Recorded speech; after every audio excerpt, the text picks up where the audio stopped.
another episode of Africa Talk Media Egypt. As you all know, Ebziba Akinwande with you, and this afternoon we all here for life and Nigerians in Egypt. I have by my right hand side Akin Williams, as you can see, and also my Miss Rita on Nigeria. So we're all going to talk about Nigerians in Egypt, and if you have a question to ask, you have anything to say, you can kindly call us on our telephone, shown for you on the screen. Yes, so you're welcome to Africa Talk Media Egypt. It's my pleasure, my sister. So I wanted to come in with your opinion of this talk this afternoon. Well, TV is all about projecting people and places to the rest of the world, and it is a privilege that we are making a special focus on Nigerians in Egypt. And we want to talk about everybody's experiences in Nigeria. How do they feel being here? What are the good and, let me say, the positive and the negative aspects of lives that they are living, that they want the whole world to know, and see where some adjustments can be made. Everybody has experiences. First, let me start from the media. How are we accepted, being accepted here in Egypt? Not to talk about Cairo alone. Here, to the glory of God, to some extent they are, but we want more of their acceptability, where we can jointly have interviews on their television and radio, where we can have our content being written in English, not Arabic, because this is an historical country, and that has a reputation of different citizens all over the world. And we are trying to project Nigerians doing great outside Nigerians, and we want to tell all Nigerians all over the world how Nigerians are being treated or being feared here in Cairo. This is my little submission for now, but we'll continue to step further and talk about line of activities about Nigerians in Cairo. Thank you very much, sir. Miss Rita, tell me your opinion about Nigerians in Egypt, and you as a person, what can you say about it? Thank you very much, my sister. In Egypt here, so there's a lot of experience. You have the good experience and you have the bad experience. And we foreigners in Egypt here, it's not really easy, because the first part of it, the communication aspect, it's not easy because most of them, they don't know how to speak English. They can't really communicate very well in English. So communicating with them is a problem. It's a problem. But when they see you, you don't know how to speak their language, they behave, they become mad. They behave like they don't know what you are not even a human being. They make jest of you. They don't even want to. Once they see you are black, they make jest of you. They don't want to know. They don't even care. They feel you are nothing. They treat us like slaves. But we don't have any. We don't have any. There's nothing we can do about it. It's not our country. We came here to look for a greener pasture. So we have to just cope with them. And working with them, well, it's not easy also, but we are just coping. Thank you very much. I'm still coming right back to that, and I would like Double Chief Akin Williams to come into the talk now.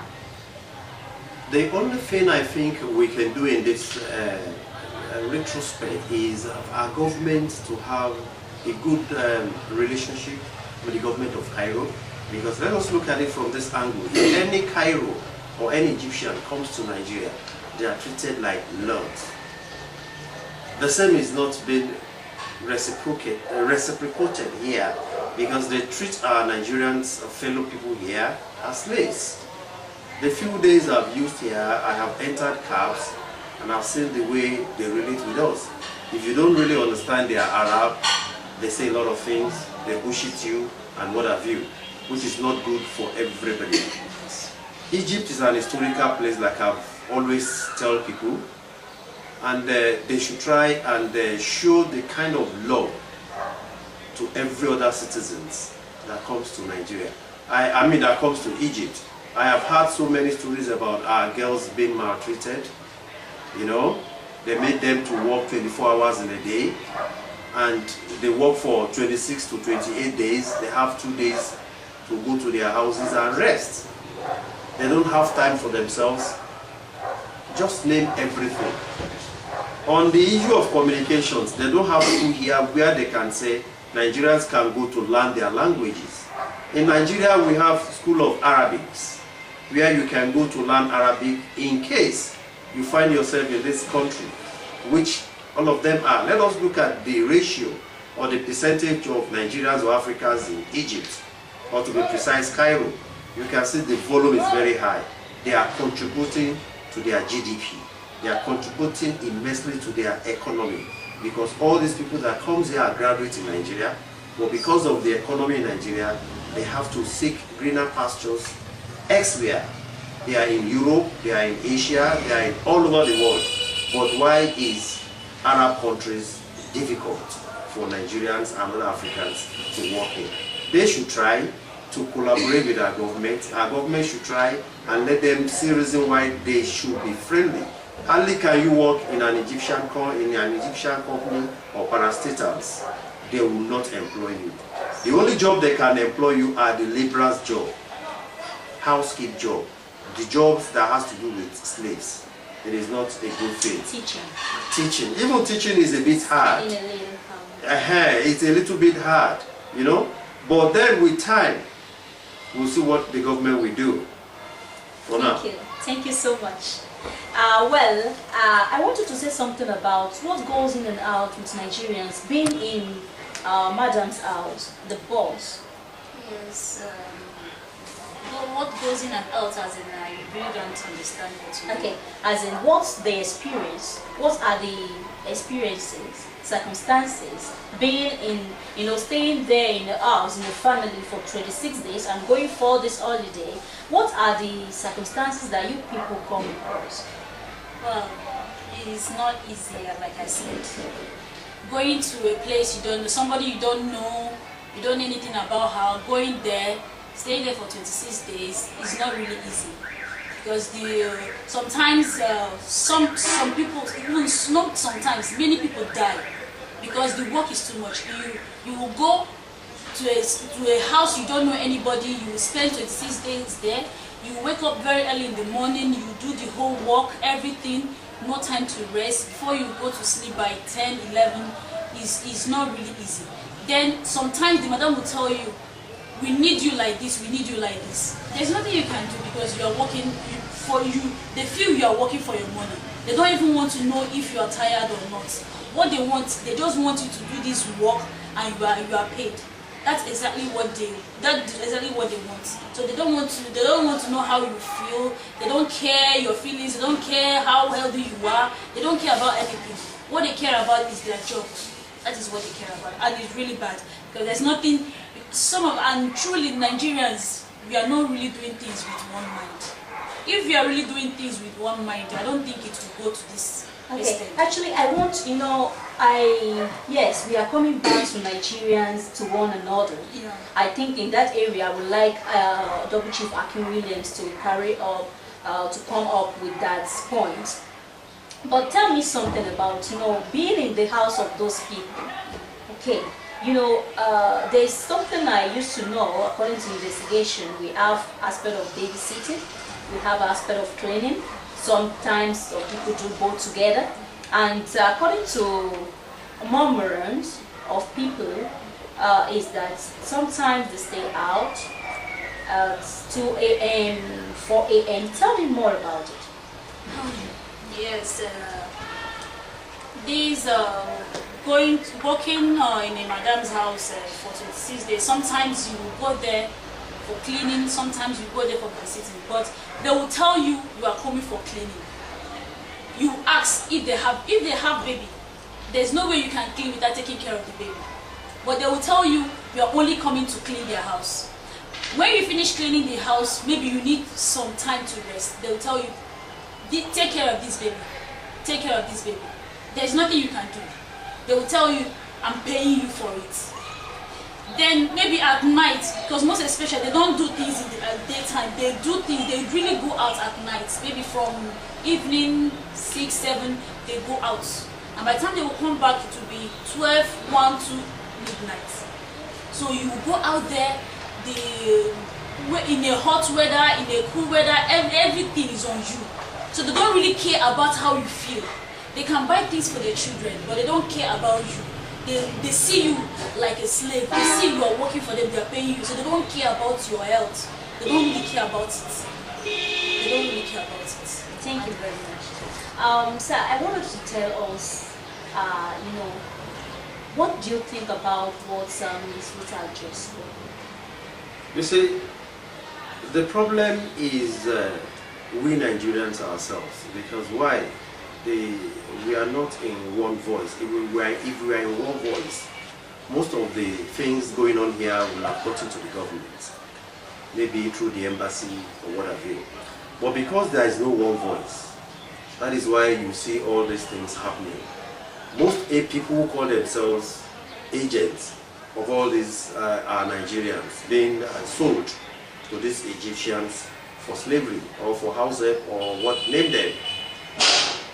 They are so particular about their pocket, because if you are representing Nigerians here to get them good job, you should be there to tell them the kind of job they want to do, and the people that is taking them for this job, you will let those people know that you are in agreement with me as an agency.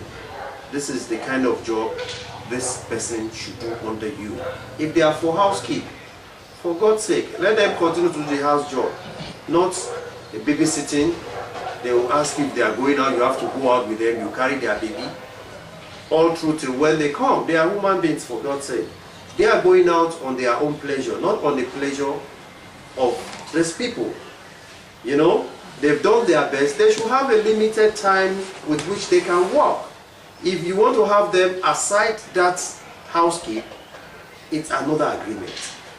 But because all of them are not under one voice, everybody tends to do things at a different way of which suits them. There is the president for the Nigerian residents here. How good he is to the community, nobody knows. How good he is to the embassy, nobody knows. Who is the voice of Nigerians here? Nobody knows. Who is the voice of Nigerians at the embassy? Nobody knows. Who carried the messages to the government, federal government of Nigeria? Nobody knows. So how can they stop all these things? If they can think and see in depth into all these issues, then I think it will continue to be better for Nigerians. Thank you so much, sir. Yes, Ms. Rita, you were saying something about, as according to what you just said now, you tell me what you know more about agents, so the people, fellow Nigerians, how they treat one another. I learned some people used to sell, they bring people from Nigeria and they sell them, so they madam, and what goes with them, we don't know. Tell me more about it. Yes, the aspect of agents. The agents are the ones that communicate with the madams. The madam talks with them directly and asks them if they have anybody who can work with them. So then the agent, because they are Nigerians, they will come to us and ask if you need a job. I have a madam who wants somebody to work with her. So if you need a job, I will take you there. That is the agent's work. And they are supposed to take us to the work, tell this madam, this is what this person can do and this is what she cannot do. This is the hour she's supposed to work and this is not the hour. But they don't really care about that. Because when the madam call them, tell them they need somebody and they take the person to work, and the madam give them their commission. Once they've taken their commission off, they don't care anything about what goes on. Sometimes the madam maltreats the maids, and the maid will call the agent. Look at what I'm going through in this house. The agent's work is to call the madam and tell the madam, this is not supposed to be like this, this is not supposed to be like this. But he doesn't care. That's a breach of agreement. Yes, he will only tell you, just manage, it will be fine. And you are managing, you will keep managing, and by the time you know it is late. There's a story of somebody that died at work, I think earlier this month. Yeah. 3 people died. Yes. This month. Yes. One in Marina. And okay. Some others, because of the work is too much. How can one person work in a house of they call it villa, mansion.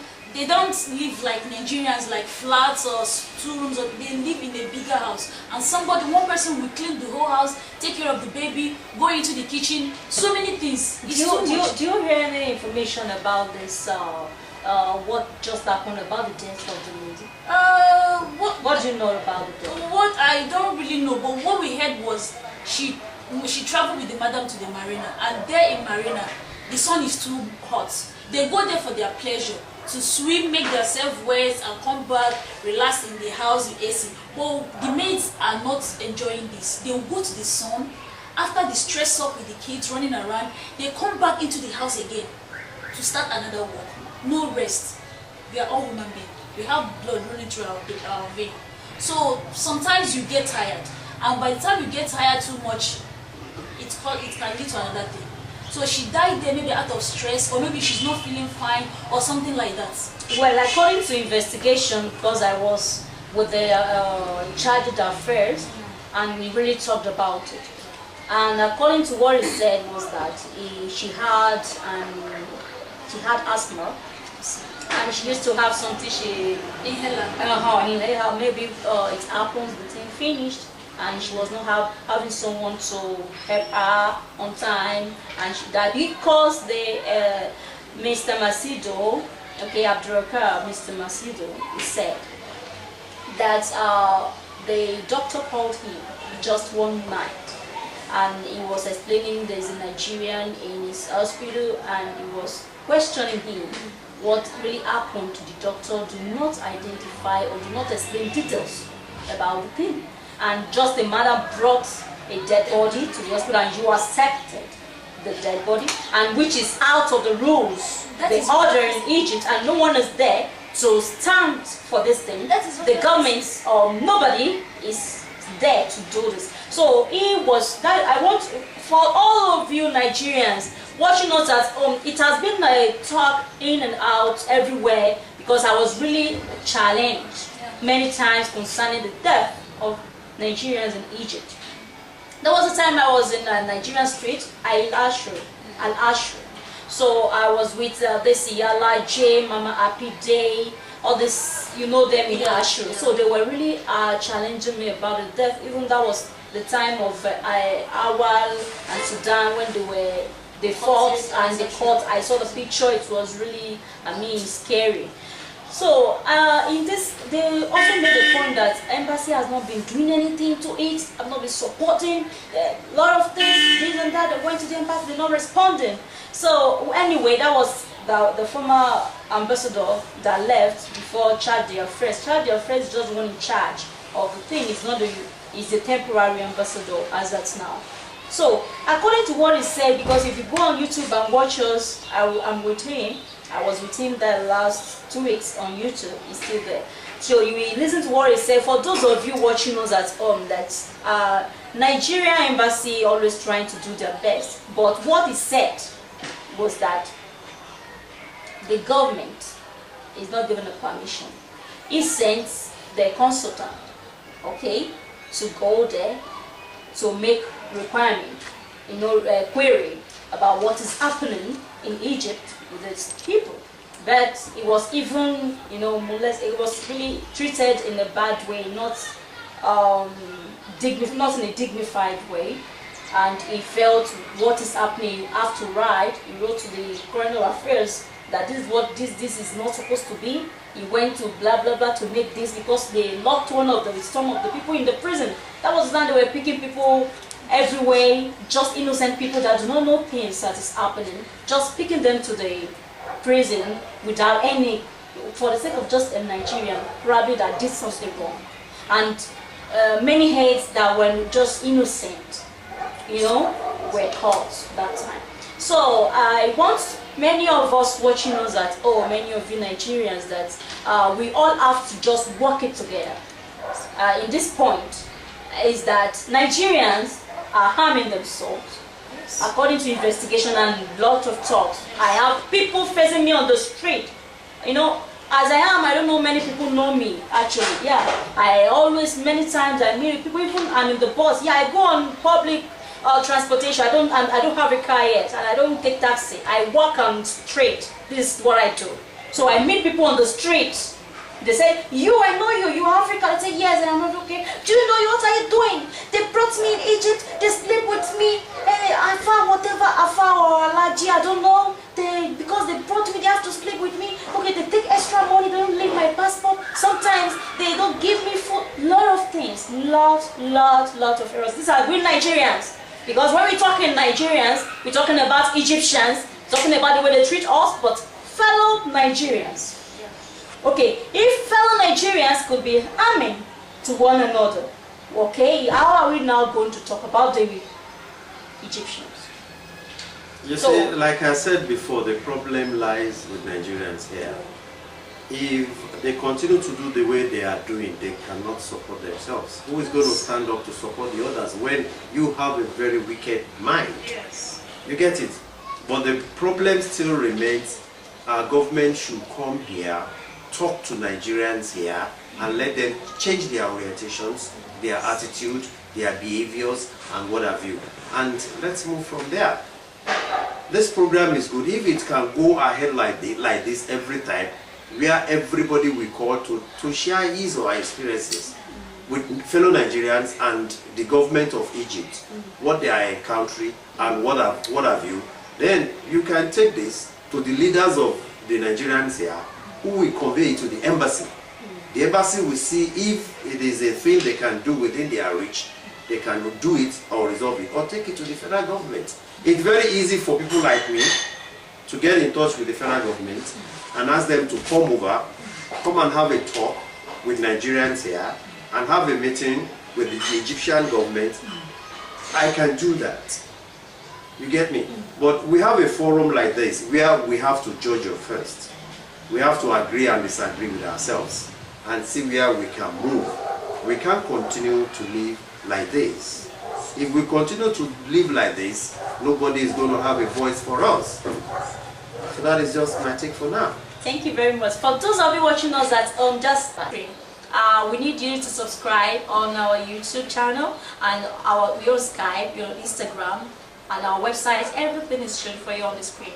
Thanks for all of you watching us at home, and once again, this is Africa Talk Media Agent Ebziba Akinwande. Thanks for watching. Bye bye.